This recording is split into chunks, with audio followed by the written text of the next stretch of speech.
Good evening once again as we look at a barren and empty Times Square in New York City. This was day 1156 of the Trump administration, 228 days until the presidential election.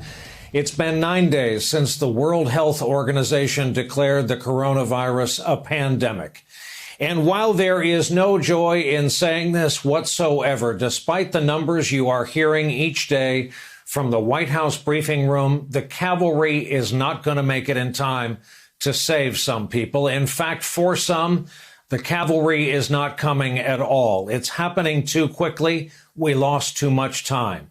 That's why the advice from doctors is, when around other people, act like you have the virus. Act as a sick person would. And if we all do, we can all manage to keep our distance. Then, weirdly, it's distance that will keep us together and alive when we reach the other end of this. And we end this incredibly difficult week in our country. We are now at 18,000 cases, give or take, about 4 times the number of cases when we started this week.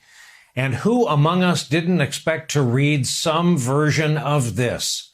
We're now learning from the Washington Post that U.S. intelligence agencies were issuing ominous classified warnings in January and February about the global danger from coronavirus, while President Trump and lawmakers played down the threat and took no action to slow its spread. Also tonight, a staff member in the vice president's office has tested positive, first known positive test for the virus among White House personnel in the West Wing. Pence's office says this individual had no close contact with the VP or the president. This news comes as more states are taking drastic measures to try to contain this virus. When we were on the air last night, we talked about California's Governor Gavin Newsom ordering all residents to effectively stay in their homes. Today, the governors of Connecticut, Illinois, and New York followed suit with similar mandates. I don't come to this decision easily. I fully recognize that in some cases, I am choosing between saving people's lives and saving people's livelihoods. But ultimately, you can't have a livelihood if you don't have your life. We're going to close the valve, all right? Because the rate of increase in the number of cases portends a total overwhelming of our hospital system. We need everyone to be safe, otherwise no one can be safe. And think about this. New York State now has the most cases in the U.S., over 7,800. Just tonight, the president, responding to a request from both New York senators, approved a disaster declaration for the state, which will allow it to receive federal assistance. But yes, for headline purposes, this now makes New York a federal disaster area. Europe has become the global epicenter for the outbreak as of right now. In Italy, just today, the death toll rose by 627. That's the highest in a single day. While UK Prime Minister Boris Johnson launched a new nationwide lockdown, telling cafes and pubs and bars and restaurants to close. President Trump today officially has suspended most non-essential traffic across the U.S.-Mexico border as threatened. Trump also insisted he's using his authority under the Defense Production Act to speed up manufacturing, but he gave no clear indication of what is exactly being done. I invoked the Defense Production Act, and last night we put it into gear. So you're using it now to tell businesses they need to make ventilators, masks, respirators? For certain things that we need, okay. including some of the very important emergency. I would say ventilators, probably more, masks to a large extent. We have millions of masks which are coming. You haven't actually directed any companies to start making more ventilators or masks, right? I have, yes. I have. How many companies? A lot. We were given no follow-up evidence as to what he was talking about there. Senate Republicans will be working this weekend trying to hammer out a stimulus bill to help Americans affected by the economic fallout from the pandemic. The goal is to have a bill ready for a vote on Monday. Wall Street Journal notes that under the Senate Republicans' opening proposal, Americans who don't make enough money to pay income taxes would be eligible for up to only $600.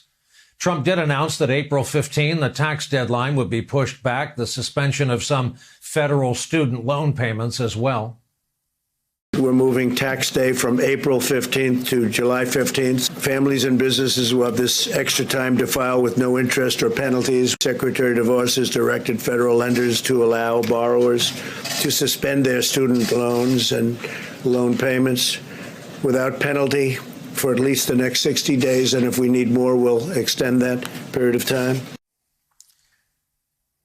Meanwhile, one member of that White House task force revealed a new clue as to the nature of this virus and who is more likely to survive once infected. From Italy, we're seeing another concerning trend that the mortality in males seems to be twice in every age group of females.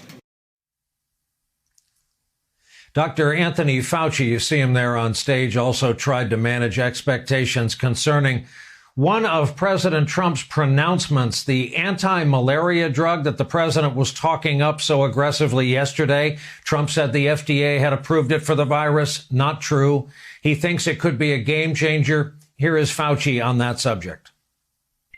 Is there any evidence to suggest that, as with malaria, it might be used as a prophylaxis against COVID-19? No, the answer is no. We're trying to strike a balance between making something with a potential of an effect to the American people available at the same time that we do it under the auspices of a protocol that will give us information to determine if it's truly safe and truly effective. But the information that you're referring to specifically is anecdotal. Now, that right there set the stage for this exchange between our NBC News White House correspondent, Peter Alexander, and the president. What do you say the Americans were scared, though? I guess nearly 200 dead, 14,000 who are sick, millions, as you witnessed, who are scared right now. What do you say to Americans who are watching you right now who are scared? I say that you're a terrible reporter. That's what I say. I think it's a very nasty question, and I think it's a very bad signal that you're putting out to the American people. The American people are looking for answers, and they're looking for hope. And you're doing sensationalism, and the same with NBC and Comcast. So I don't call it Comcast. I call it Concast. Let me just for whom you work. Let me just tell you something. That's really bad reporting. And you ought to get back to reporting instead of sensationalism. Let's see if it works. It might and it might not. I happen to feel good about it, but who knows? I've been right a lot. Let's see what happens. So there was that from the President of the United States today. Peter Alexander later talked about that exchange on air. In TV terms, we call this a softball. I was trying to provide the president an opportunity to reassure the millions of Americans, members of my own family and my neighbors in my community, and plenty of people sitting at home right now. This was his opportunity to do that, to provide a sort of positive or uplifting message. Instead, you saw the president's answer to that question. Meanwhile, 2 U.S. senators are under pressure to explain some conveniently timed stock sales amid the coronavirus. Senator Richard Burr has reported himself to the Ethics Committee after ProPublica revealed that after reassuring Americans that the government was prepared to combat the virus, quote, the powerful chairman of the Senate Intelligence Committee sold off a significant percentage of his stocks. Burr defended his statement to NBC News, saying he relied solely on public news reports to guide my decision. Burr is taking heat from his fellow Republican senator from North Carolina, the up for re-election Tom Tillis, now saying Senator Burr owes North Carolinians an explanation, and there needs to be a professional and bipartisan inquiry into this matter. Georgia Senator Kelly Loeffler is defending herself after the Daily Beast reported she dumped millions in stock after she received a coronavirus briefing. She has since said she had no knowledge of the sale. Here's what she told Tucker Carlson on Fox News just tonight.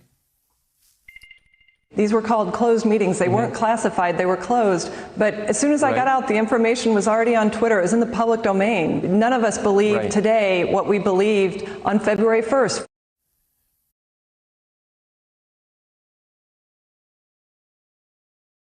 Hey there, I'm Chris Hayes from MSNBC. Thanks for watching MSNBC on YouTube. If you want to keep up to date with the videos we're putting out, you can click subscribe just below me or click over on this list to see lots of other great videos.